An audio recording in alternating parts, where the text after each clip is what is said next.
but we got a good turnout. I'm very pleased that you decided to attend this very important lecture on a day that we all should remember and commemorate.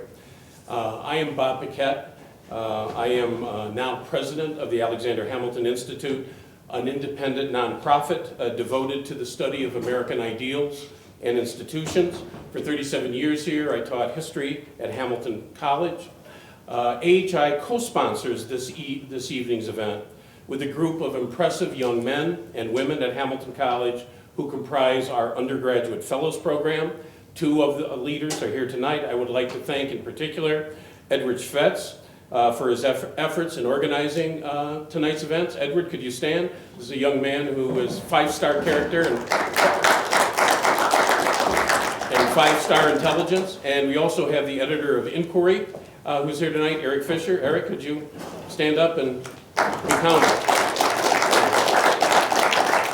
And I would encourage anybody who wants to know more about AHI to maybe contact Edward. We have a lot of programs, even for graduating seniors, that open up all sorts of doors to law school, national security, many other things. Many of you don't know what we do. We now sponsor programs coast to coast. We even have an affiliate on the RIT campus. We have an affiliate off the Trinity College campus, and we partner with a wide variety of colleges and universities.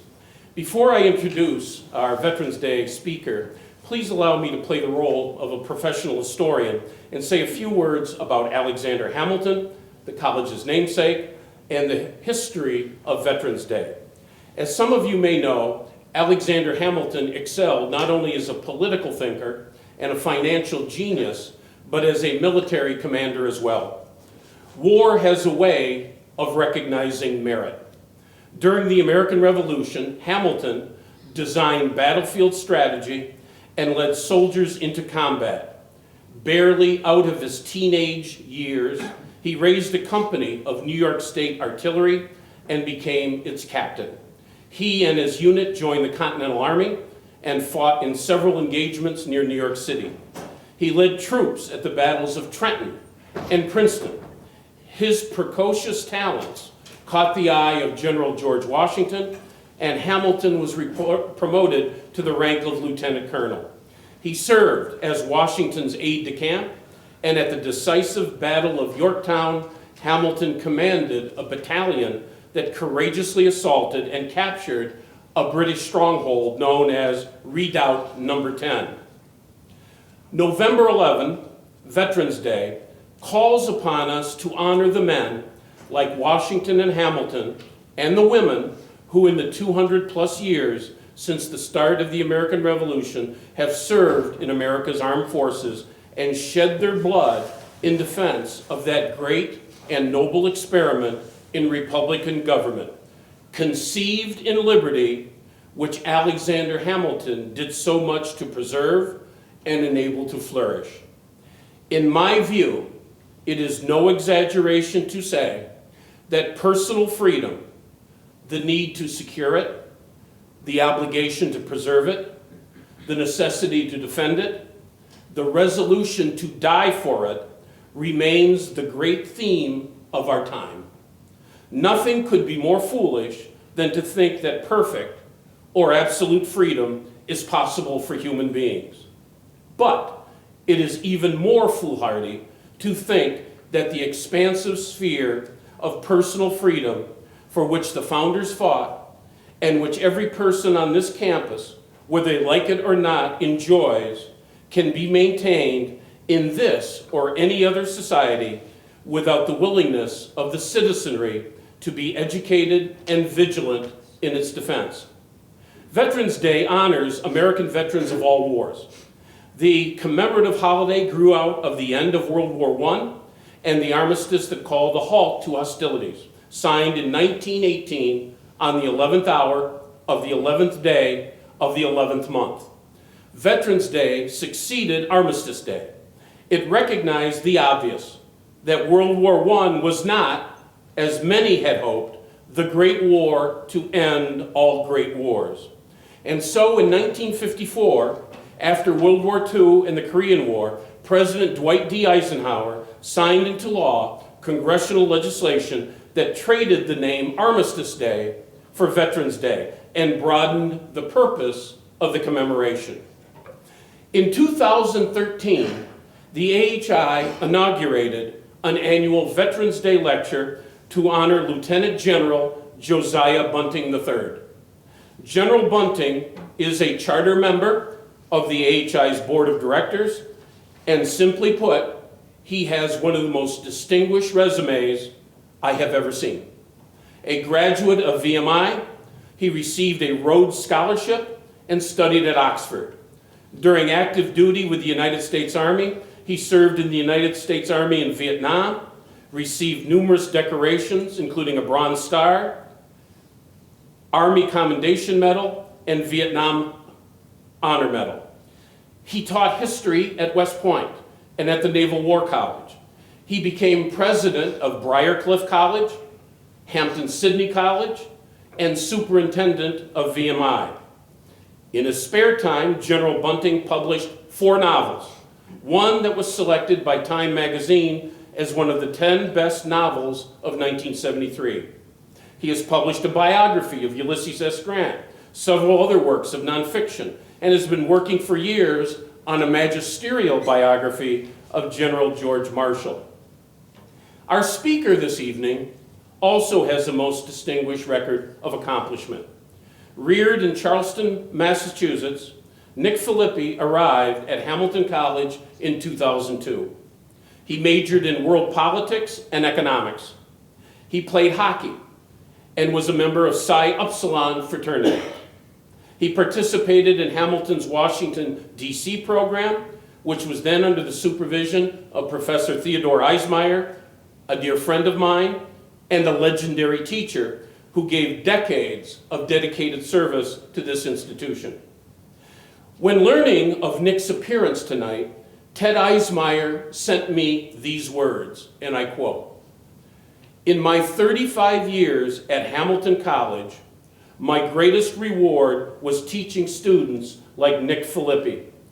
I came to know Nick well during our time together in the Hamilton program in Washington. He always exhibited a quiet confidence, a seriousness of purpose with a wry sense of humor. He was like a Gary Cooper and John Wayne, the strong, silent type.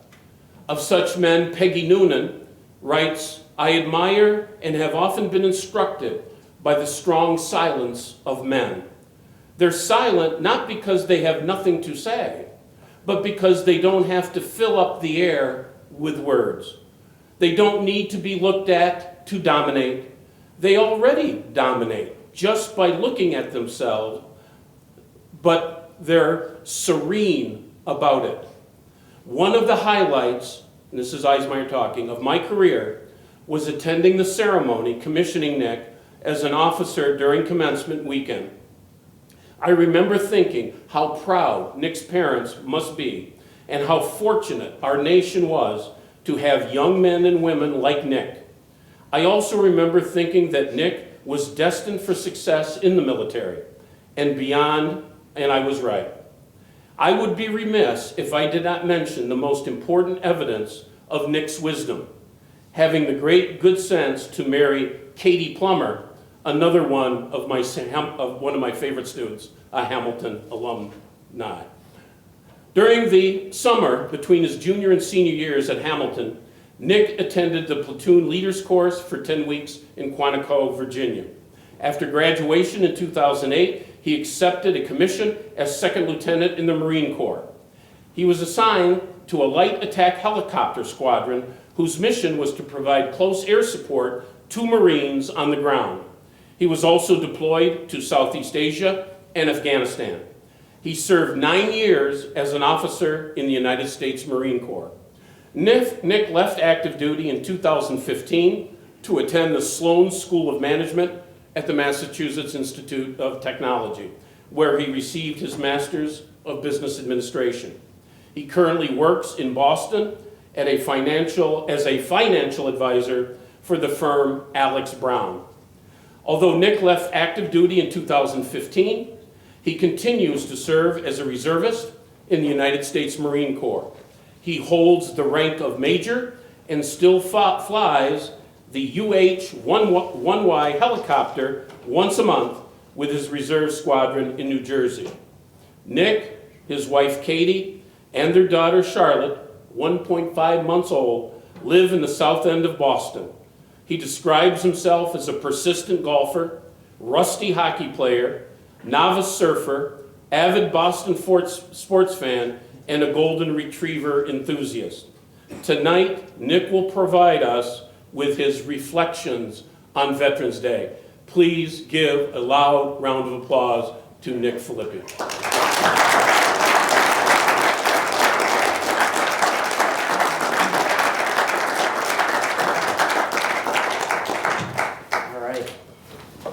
Professor Eismeyer, if you are watching this, thank you for your kind words. It was a privilege to be here and to call you a mentor and a friend.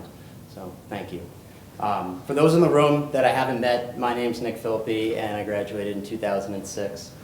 Before I begin, I would like to say thank you to Professor Burkett. Thank you to the Alexander Hamilton Institute for having me back to Hamilton.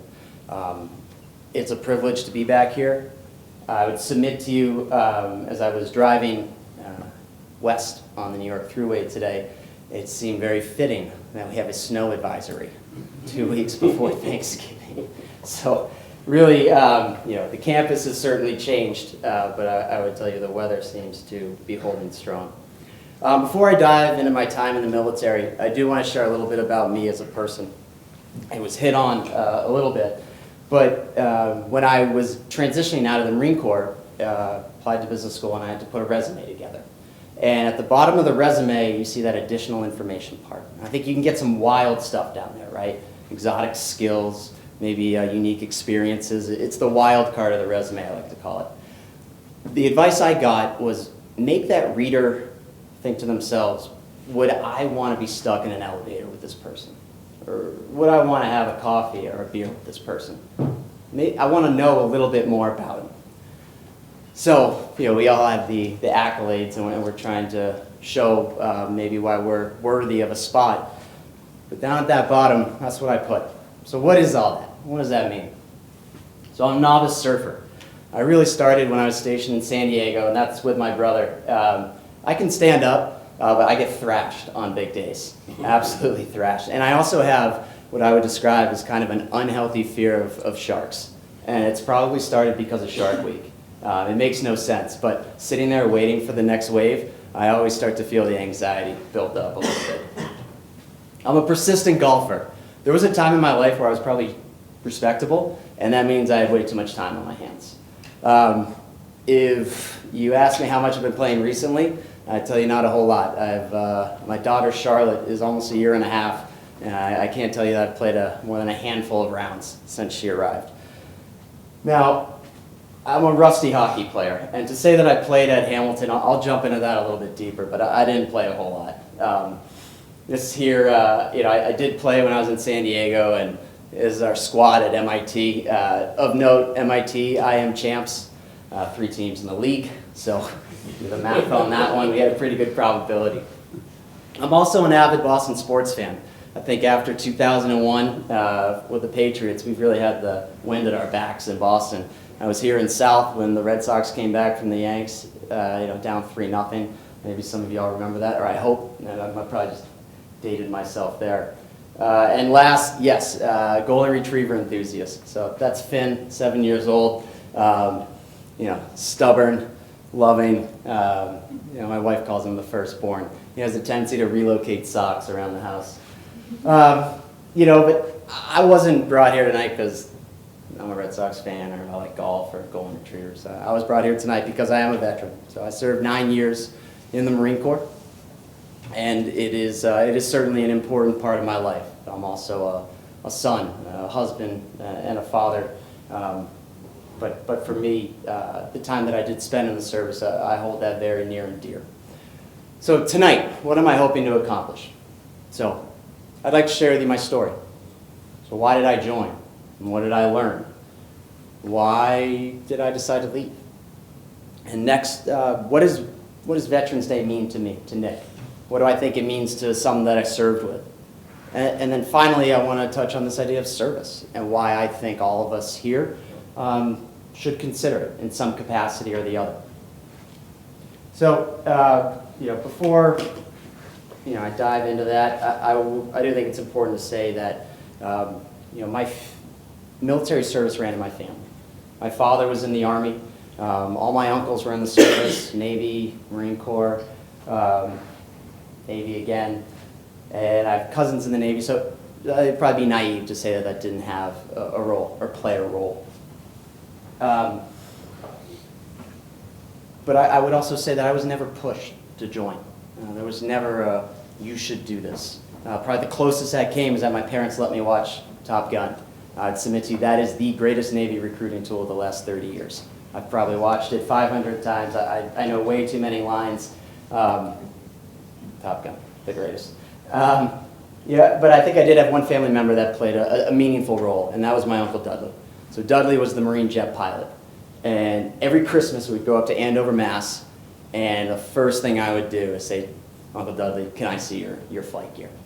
And we busted out, and sure enough, I'd strap in. Here I am, I don't know if you can see with the light. I'm sitting at the table wearing that for Christmas dinner.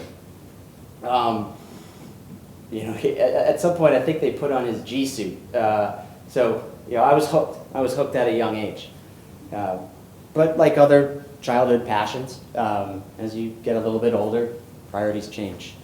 Moving to adolescence, school, friends, sports. Other things kind of began to take priority. As a tangent on that, if I asked everyone in this room, think about a time in your life that you can remember with absolute clarity. I bet we could all come up with something. It was probably a meaningful event in one way or the other. You can remember where you were, maybe what you were wearing, what it was like around you. For example, for me, I can remember when my daughter was born, and the first time I heard her cry right before they handed her off to me. I can remember what it felt like watching my wife walk down the aisle, and Professor Eismeyer was right. That was one of my best decisions life to date. Another one of those moments, sadly, was the morning of 9/11. So my father was flying from Boston to Chicago that day on United Flight 895, and thankfully, he was routed from his flight path, and he ended up in Ontario, Canada, in Hamilton, Ontario. He was one of, I believe it was I think I got this from the internet here, so 238 planes were rerouted to Canada that day. And over the course of the next few weeks, he made his way back through planes, trains, and automobiles. Sorry, not planes, trains and automobiles. He made his way back to Boston. Now, I'm very mindful of where I am tonight. In terms of geography, I'm mindful that there may have been those in this room that lost family or friends or loved ones. And if that's the case, my heart goes out to you. The reason this day was so significant was just because for a couple hours we didn't know where he was. And we didn't really know what was going on. Was his plane one of the ones that went down? And thankfully, like I said, he was rerouted. Ended up in Hamilton, Ontario, which isn't this airport, but I share it because I think it was such a tremendous day. This is another airfield. This was Gardner, where you just had these massive amounts of aircraft show up to places that certainly weren't expecting them. Now, as the days and weeks and months unfolded, I think I felt a renewed sense of patriotism. I felt a desire to defend what we have. And for me, I think that this day in particular reignited the idea, for me, of joining the military. Now, I did know that I wanted to go to college, and that was kind of a non-negotiable in my house. So college was going to be a part of my life. And I really wanted to play college hockey. I won't spare you the details, but hockey was a tremendously important part of my life growing up. Certainly took up a bunch of time, a lot of travel. I went through the recruiting process here with Coach Grady, came up, and I was really excited. And I can remember vividly, we still have Adirondack Adventure? Just want to show it nods. Okay, cool. So did Adirondack Adventure, come to campus, attend the first team meeting, and I was like, wow, there are a lot of guys here. I was like, there are a lot of freshmen. this is interesting. And I'll hit the fast forward button. I did not crack the top 4 lines, and we had a junior varsity program our first year. So this is where I went my first year. Immensely discouraging, very frustrating, and I think the learning point that I took from it is that when the chips are down, we tend to focus on what we can't control. We look perhaps to assign blame to something, or maybe identify things that had gone slightly different, and perhaps something would have worked out in our favor. What I tried to do in that moment is dedicate myself totally to what I could control.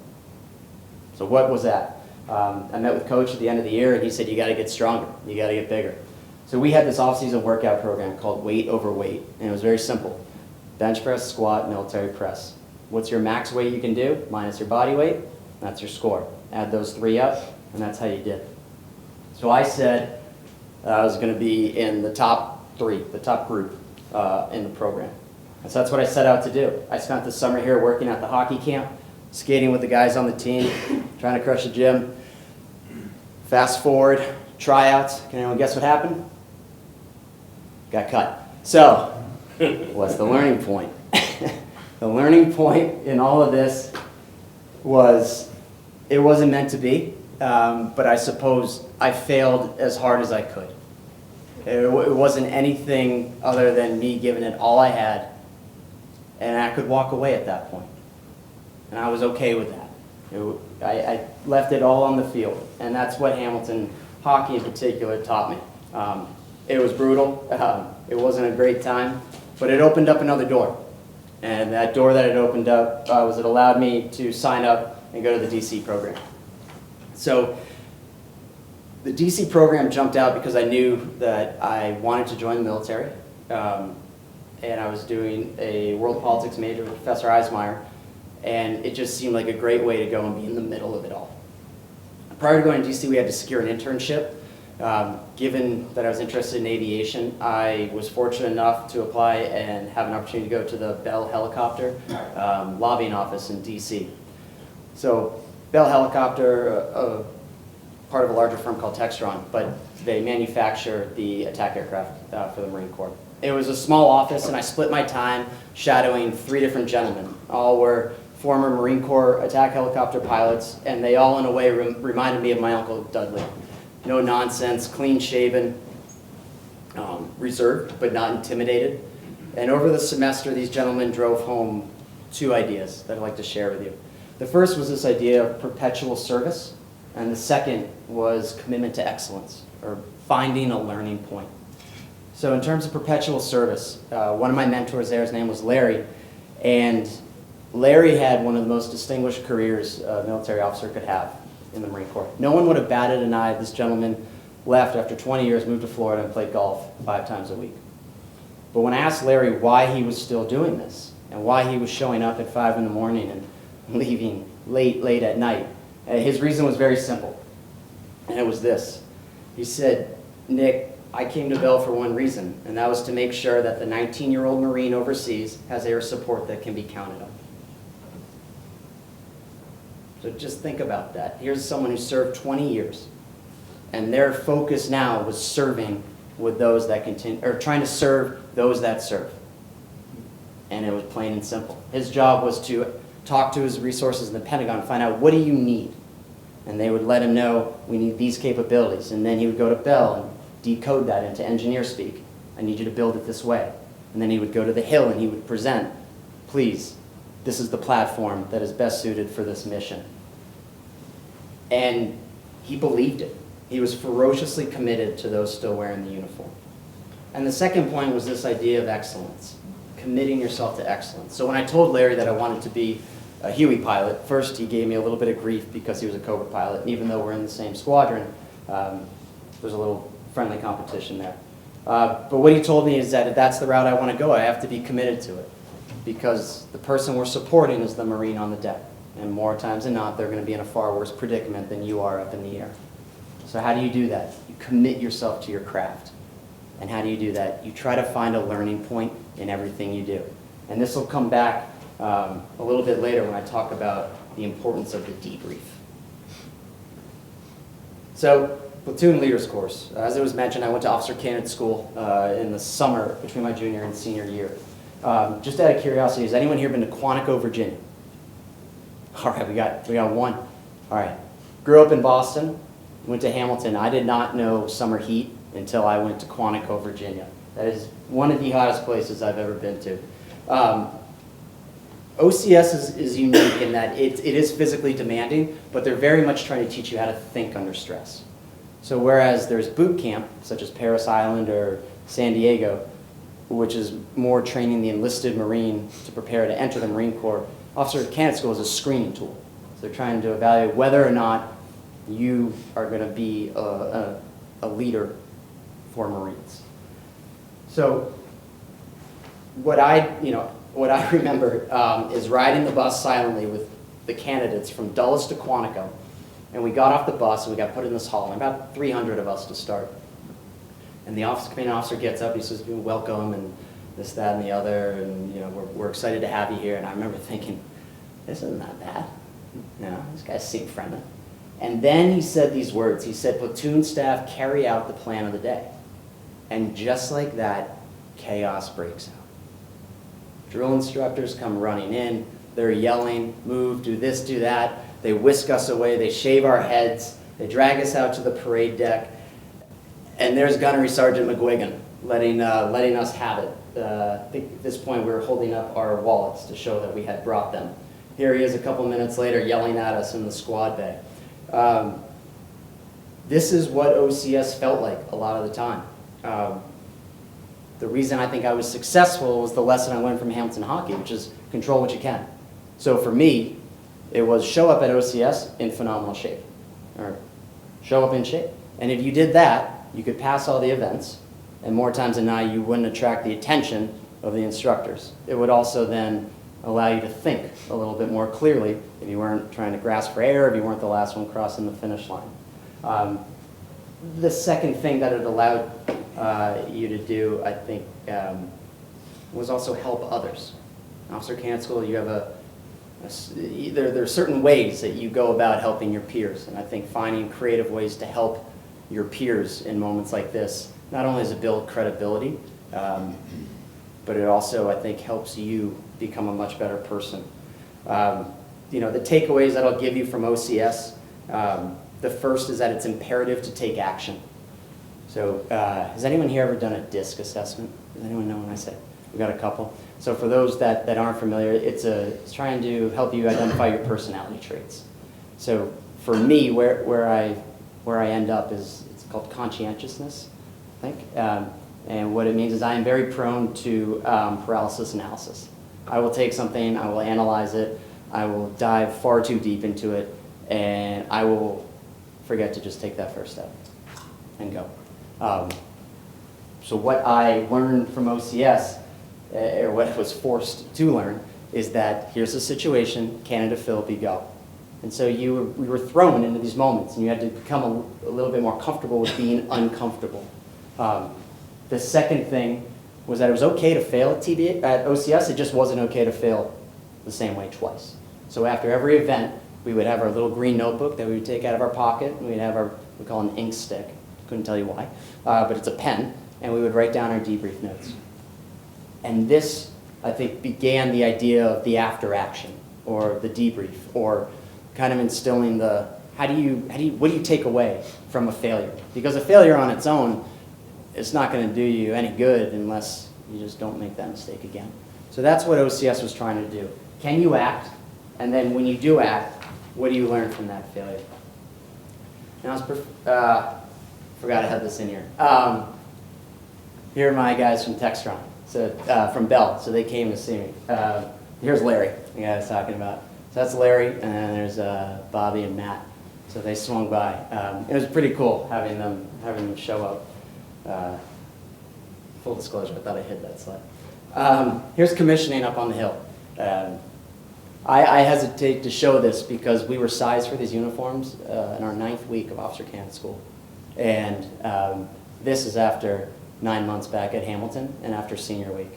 So I'm not sure what the climate is on campus right now about senior week, but I'll submit to you, I am almost busting out of that thing right there. There's no doubt about it. There's my mom and dad getting to pin it on. So after the commissioning, the first thing the Marine Corps does is they say, congratulations, now you're going to come right back to Quantico and we're going to hide you for 6 months.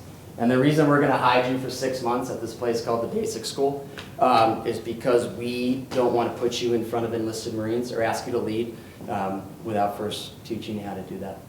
So over this 6-month period, we learn how to shoot, how to navigate, how to fight, how to plan, and hopefully how to lead.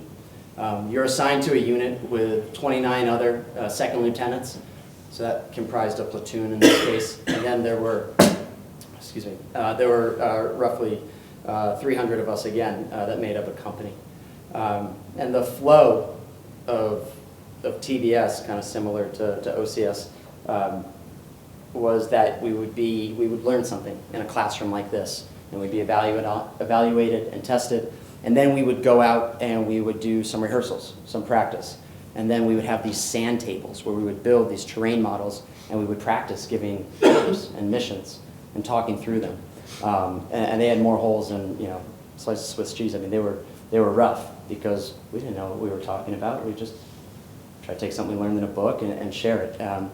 But we got a lot of feedback, a lot of very critical feedback, and then we would go out into the field and we would spend a week, 2 weeks in the field actually executing these different missions.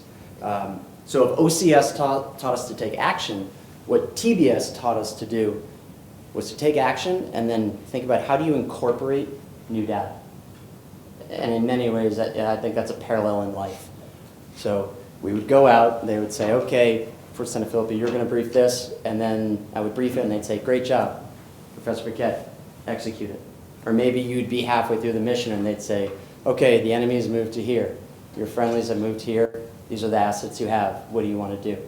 So it was much less about having the courage to act, and it was much more about how do you incorporate change? Or how do you think about incorporating change? Are you the type of leader that fosters an environment where someone will say something needs to change? Do you have the humility? Do you have the tact? Do you have the personality that allows that? And I think that was probably one of the big takeaways from the basic school there. Because all of us were going off to do different things. After the basic school, you maybe went to be an infantry officer or a tank officer, artillery, communications, administration.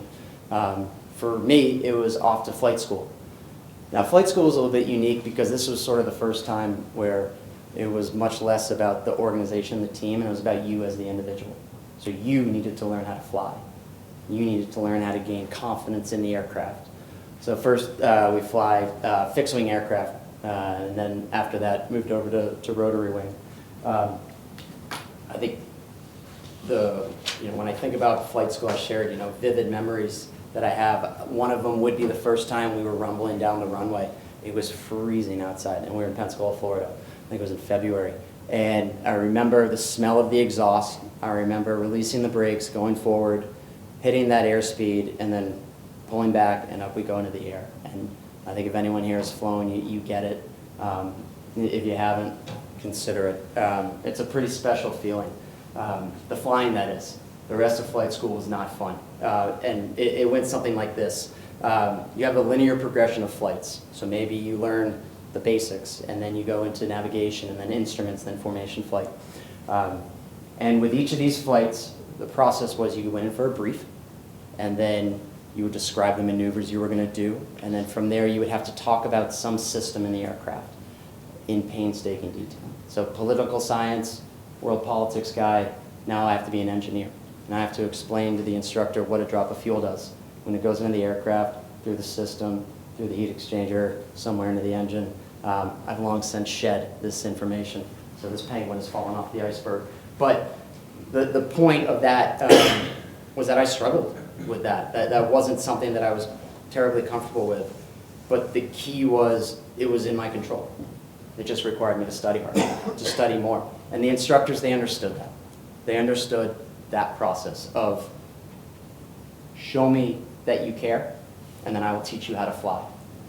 And I think what I would hope that everyone here takes away from that is there's something to be said for showing up prepared. If you do that more times than not, everyone will work with you. So after this, you go to what's called the fleet. And the fleet, now you've arrived. Congratulations, you've gone through the training, and now you're here. My buddy and I snuck onto the flight line late on a Friday to get these pictures because we wouldn't be caught dead doing that as a new lieutenant in the fleet. The fleet, you get your wings, and then you're off. The big change here is that it's no longer about how do I fly, the stick and rudder skills, holding an altitude or an airspeed. Now it's about how do I tactically employ this aircraft? How do I think about shooting rockets? How do I think about attack patterns? How do I evade threats? How do I plan to do this in the day and the night? And the themes continue, humbled every single day. But the goal was to never get caught not knowing a number or maneuver that you could read in the book. Now, when you get to the fleet, whereas in flight school was maybe more about your preparation, this is where it became much more about something called the debrief. And the debrief became even more sacred at this point. And this is sort of what Larry was talking about in foreshadowing it, is that there's always a learning point. So how do you think about that learning point? It was, in many ways, we were very hard on each other. Very hard on each other. They used to say, it isn't personal, it's just business. So it wasn't always a pleasant experience. In the squadron, we were preparing for combat. So the stakes were high. The instructors that we flew with, they were senior pilots in the squadron, 3 to 4 years or senior. So I think these guys and gals had been deployed, they had seen it, and now they were trying to instruct the junior pilots. You would get a mission or a scenario, and you might have a few hours, you might have a few days to plan. And you would, in painstaking detail, try to put it together. And then you would brief your flight, just like you see here. In front of the map, you'd stand up, present your plan, and then you'd go and you'd fly it. And more times than not, it was a great learning experience. So the instructors would change the scenario, they would put someone where they weren't supposed to be, and the pieces of the puzzle would move. And so from TBS, are you able to incorporate that new data? Are you able to think on the fly? Are you able to walk and chew gum, if you will? But the debrief, the reason the debrief was so special is because this is where you built credibility. You always got to go first as the student. So I got to stand up there and then share what went wrong. How did I fail in the way I planned this? How did I fail in the way I briefed it? How did I fail in the way that we executed it today? And in doing so, you built credibility. But it also showed more than that. It showed that you were able to think and say, let's peel the onion back. It might have been this failure, but that failure was a result of something that happened long before that. Now, after the debrief, you generally look something like this.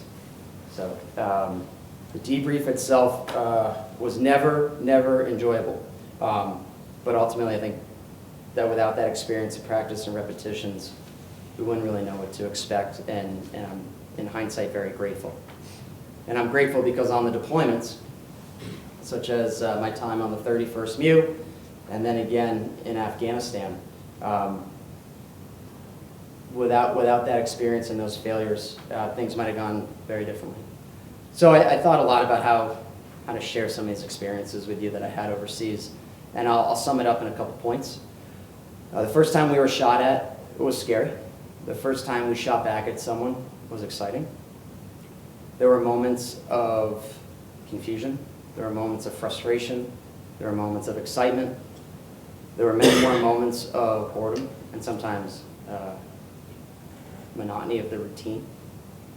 It was really hot, and sometimes luck played a role, more so than I think we'd all like to admit. So we were stationed in southern Afghanistan, a place called Helmand Province, and generally you would fly 2 to 3 pre-planned missions a day. So what does that mean? If you look at a map of Helmand Province, you have the Helmand River, which flows north to south, and Marine units were stationed in different neighborhoods and regions along that river. The airfield where we were was called Camp Leatherneck, and also had a part called Camp Bastion, and so it was off, removed a ways to the west. And we would have these pre-planned missions. We would take off, and we'd go to support. Maybe it was an escort of convoy vehicles. Maybe it was troops moving about throughout a town. Maybe we were doing a pickup or drop-off of ammunition or food or supplies. Those pre-planned missions generally were the ones that didn't have kinetic activity. The sound of our rotors overhead was many times a deterrent. So those missions were the ones where sometimes it got, we would, I don't want to say boring, but that's what I just said, right? Where we did have engagements was often on the fly. So you would be up supporting one unit, and then another unit would have contact the enemy, and you would get redirected over to support them. Those were the ones where you had to think on your feet. So what I'm going to do is I'm going to share the story of my first engagement in Afghanistan. So we were supporting a unit on the river, and we got called up to support medevac. So how the medevac works is, in this case, the Marine was shot, and the Army has something called their dust-off platform, which is Black Ops, and they do not carry weapons. So they have a Red Cross on the side, and their job is to go remove the wounded and bring them to a medical facility.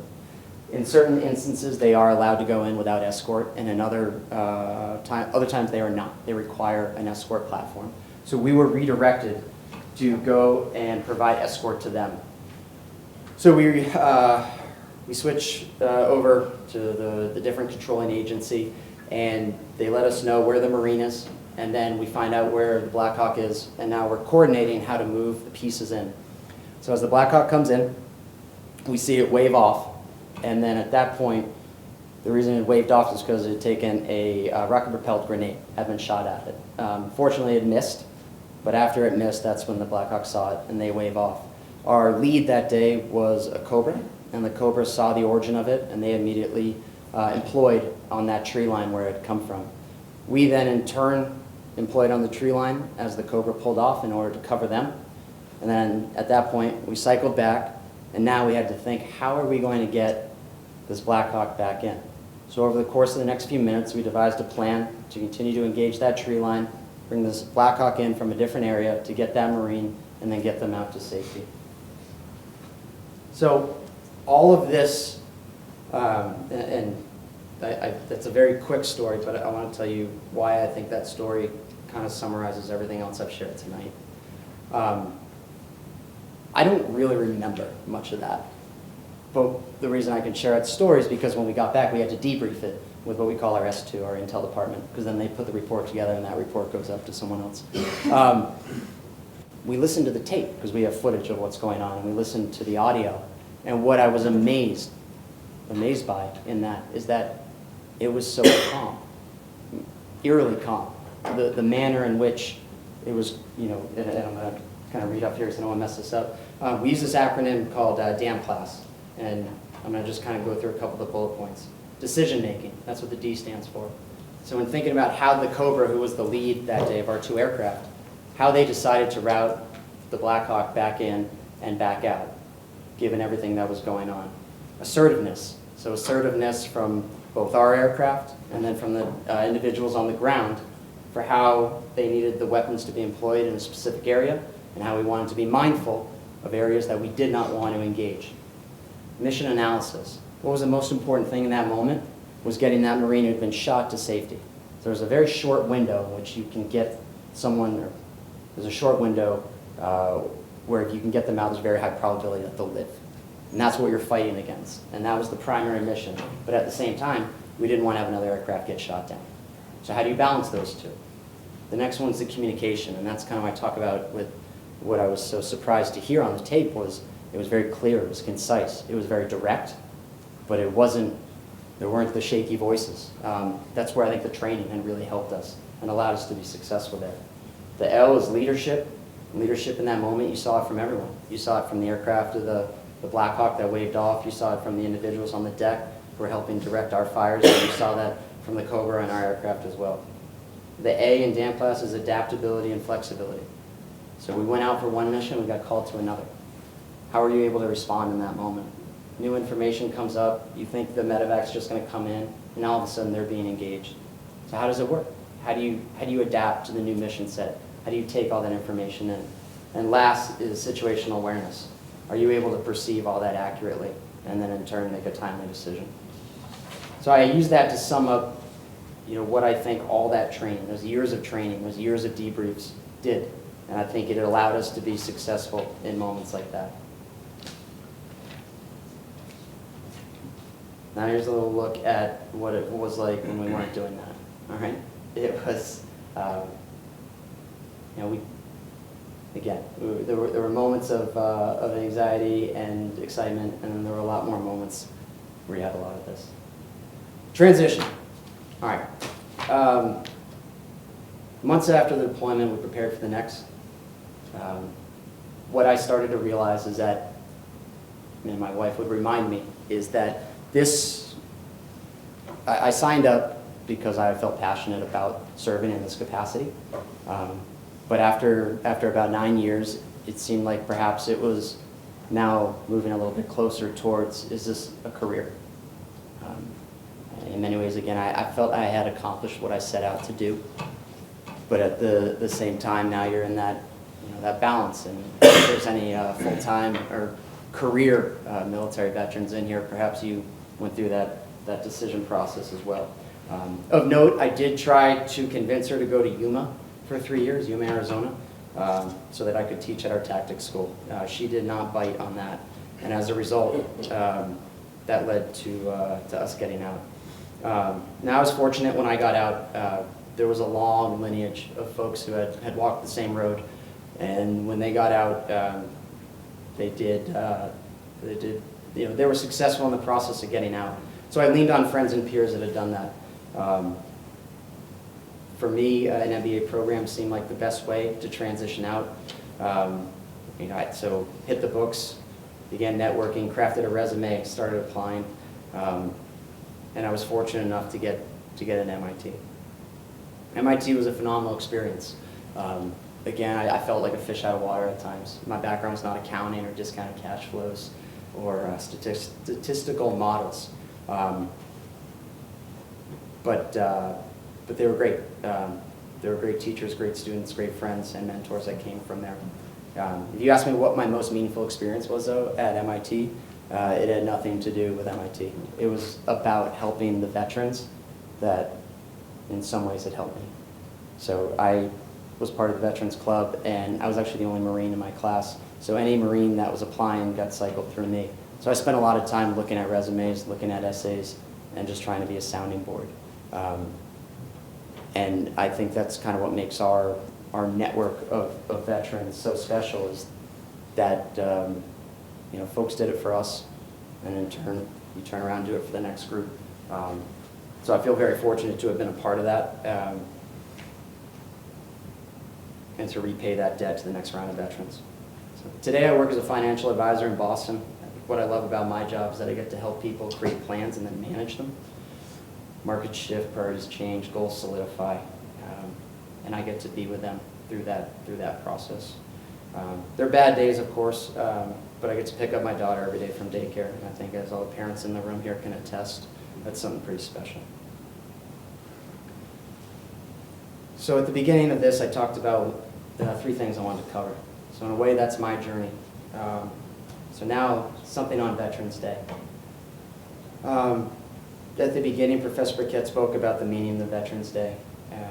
What I'd like to do is, I think, talk about what the day means to me.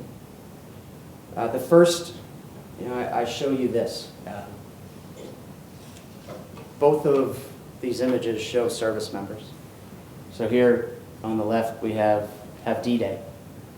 And here over the right, what I did was I cropped off as much of the information on here so that we couldn't identify who that person was. And I did that intentionally.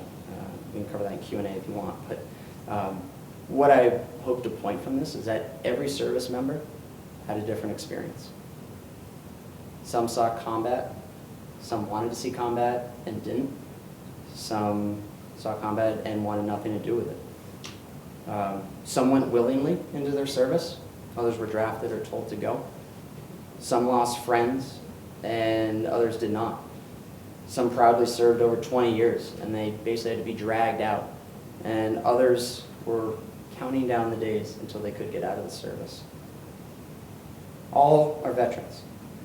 So the reason I share that is because I think it's important for everyone to be aware that when you say maybe Happy Veterans Day or thank you for your service, you may get a different response.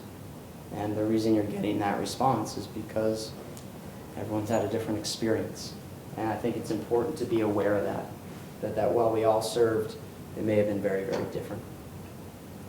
Second thing that I think about on Veterans Day is recognizing a group that in many ways carried the hardest burden. And to me, that's the families. The moms and the dads, the spouses, the children. This is who deserves our thanks today. And I don't say that to downplay the importance or the role of the serviceman or woman.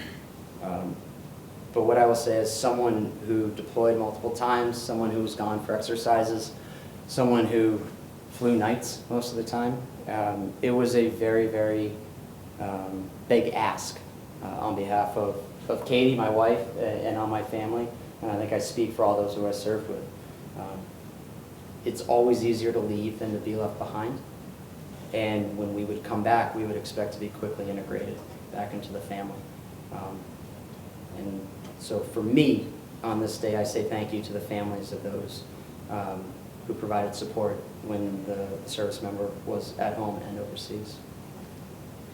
And third, and I say perhaps equally as important, is this is the day where I say thank you to you all. During my 9 years of active duty, there was an unconditional level of support here at home. And while I think there's been disagreement about our foreign policy after, since 9/11, whether it's Iraq, Afghanistan, Syria, or elsewhere, I personally have never seen that filter down to the service member to that level. And that wasn't always the case. So I show you here, I show you World War II and how I think some folks came home. And I'm going to show you another slide, and on the left, they're doing the same thing. And it was a very, very different environment when they came home. And then this is today. This is how I see it. Nothing's changed on those photos on the left. But sometimes the climate back home does.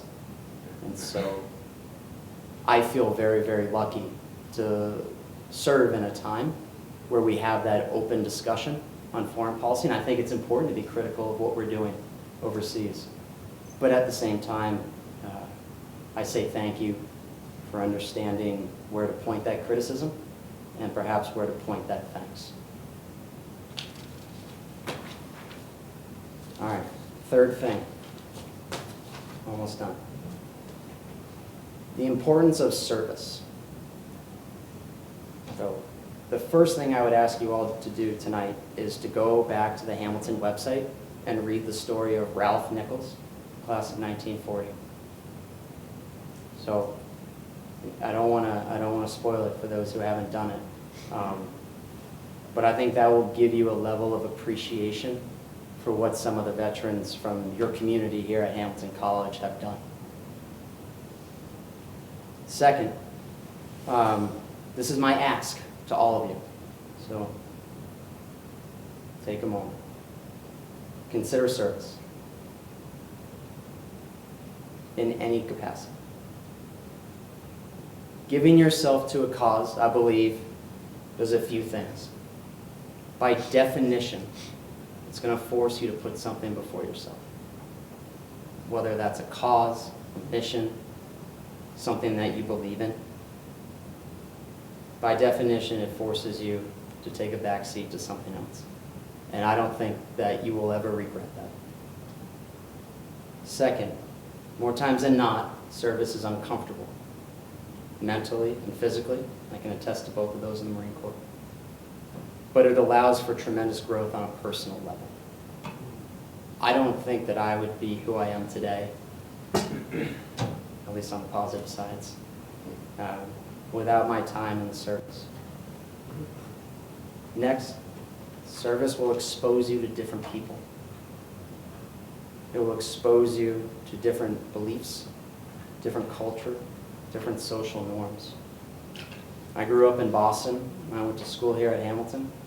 And while both, I would like to say, provided diversity, I truly didn't know diversity until I joined the Marine Corps. And not just in terms of skin color, but in terms of beliefs.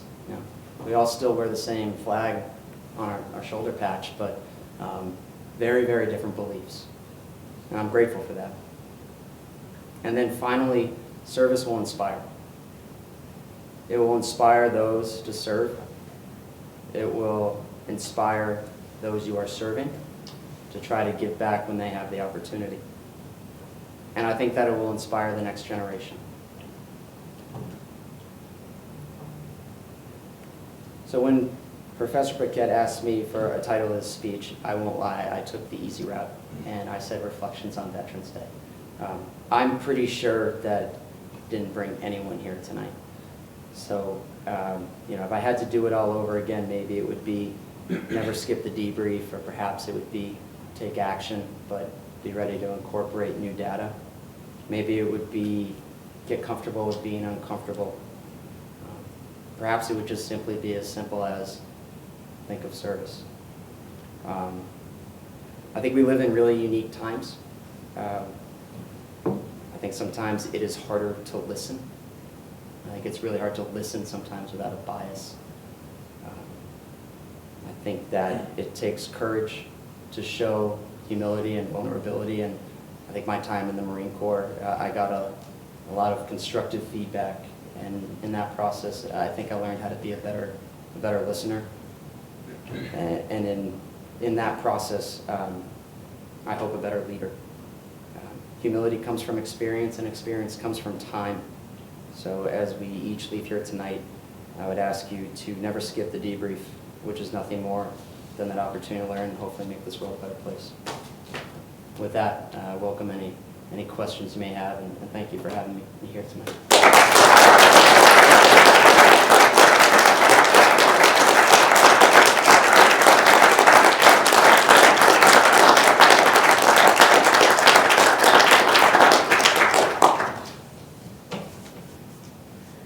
Shall I break the ice? If you'd like. I know it's late, and you've got things to do. I'm not offended if you leave. Let me ask a question. Your stay in Afghanistan, how much did you mix with the inhabitants of Afghanistan? And you spoke of diversity. Afghanistan is a quite diverse place, even within provinces like Helmand. And what were your big takeaways if you did spend extensive time with the inhabitants in Afghanistan? So I did not spend any time. Anytime. So where we were based was about 20-minute flight to the area we were providing support. So we flew in on a big Air Force plane. That's where aircraft were, and that's where we were stationed out of. The closest that I would say we came to working with locals would be we supported a number of operations that involved Afghan military forces who were working in partnership with the United States Armed Forces. But in that, our goal is to very much provide guidance, mentorship, and to allow them to execute the mission. But in terms of diversity, I don't think that I can give you a great answer on that one simply because I didn't have the interaction. Please. It seems like you always do want to fly. Why did you decide to fly in another branch? So the reason I think the Marines jumped out at me was because I thought that maybe that was the hardest organization to get through. Dudley, my uncle, he was a Marine. I think I definitely looked up to him for probably where the rubber meets the road, if you will. I really wanted to fly Hueys, and I liked the mission. I liked the variety of the mission of that aircraft. And I suppose that's sort of what drew me first to the service. I think it was because I thought it was the best. And then to the aircraft within that, I felt that it would allow me to do the most things within that organization that I wanted to do. Is that close to an answer? Yeah. All right. Yep. How do you take some of your experiences in the military and apply them to your life today as a financial advisor? All right. I like that. It's like a business school question. How do I do that? I think when I am working with a client, the most important part, again, I'm 2 years into this, is communication. So I think the Marine Corps helped me find ways to clearly communicate with an individual or with an audience. From there, the second piece is the importance of, in my case, I think a process, and having the ability to create a process to work around. So a lot of what I'm asked to do is listen and then communicate back to you, do I understand that plan or what your goals are? And then take that information, build a plan, and then bring it back to you and help guide you through it. I would argue that within the job, the industry that I'm in now, there's a fair number of unpredictability, a fair amount of unpredictability within the markets. I think about the number of things that have moved the markets in the last 24 months, whether it's a trade war, whether it's a tweet, whether it's interest rates. There's a lot of things out there. So how do I know this plan that, I'm sorry, what's your name? Trista. So I know the plan, Trista, that you have and that you want to execute, where you're trying to get to. And now I need to think about all this other stuff that's happening in between, and what data is important to take action on, and what data is important, or what data maybe is noise, or what data is not actionable. You know, where I say, I don't think we make a change here. I think we progress and we wait for these decision points to come up.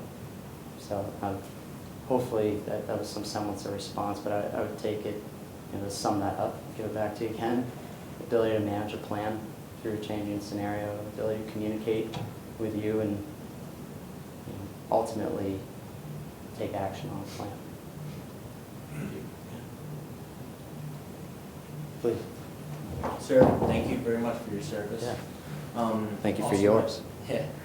Also, a question I have, in your time in country in Afghanistan, did you do any missions? Now tell me if it's classified or whatnot. If you did any missions with the Army, Navy, or whatnot on missions, or anything like that? So we would support, I mentioned that we had these pre-planned missions that we would go out. We also had what's called a named operation. So something that would be weeks or months of planning. And generally the aircraft that would bring the Marines or the soldiers in were flown by the Army, so the Special Operations Regiment, so the 160th. So we would integrate a little bit with them. Within that area that I spoke, I keep pointing out, there's a map up here, north-south on the river, there was a place called Task Force Helmand, where you had other groups that were in there that were maybe part of the Joint Special Operations Command. They were doing very similar things to what the Marines were doing to the north and to the south. And we integrated with them a fair amount, but most of the time it would be on call. So we'd be airborne, and then they would need help on something, so we would go and support them. Now, depending on distance, how long would it take usually to get your ETA to onsite? Taking off from? Sure. So how the flow worked, we always had, every time we flew with 2 helicopters. It was generally 1 Cobra, 1 Huey, and sometimes we'd have 2 Cobras. So we always had generally 1 section, which is 2 aircraft, in the air. More times than not, we would have 2 sections in the air. So our response time was more or less dependent on where those aircraft were in the air. And so what you have is you basically have someone who sits in a room. It's about this size with a bunch of screens, and they have a map of the entire area of operations, and they have little pictures of all the different of all the different assets moving about the battle space. So maybe that's your rotary wing, like us. Maybe that's your fixed wing, such as the Harriers or aircraft coming off the aircraft carriers from the Persian Gulf. Maybe it's unmanned aerial vehicles, UAVs. You have your refuelers. You sometimes had your large bombers or strategic assets that would be up there as well. So their job was to move the puzzle pieces. So in many cases, it was as simple as a 10-minute flight down to the folks who needed help. Sometimes it was a bit longer. Yeah. Any other questions before we call tonight? Thank you so much for being here, and thank our guests again.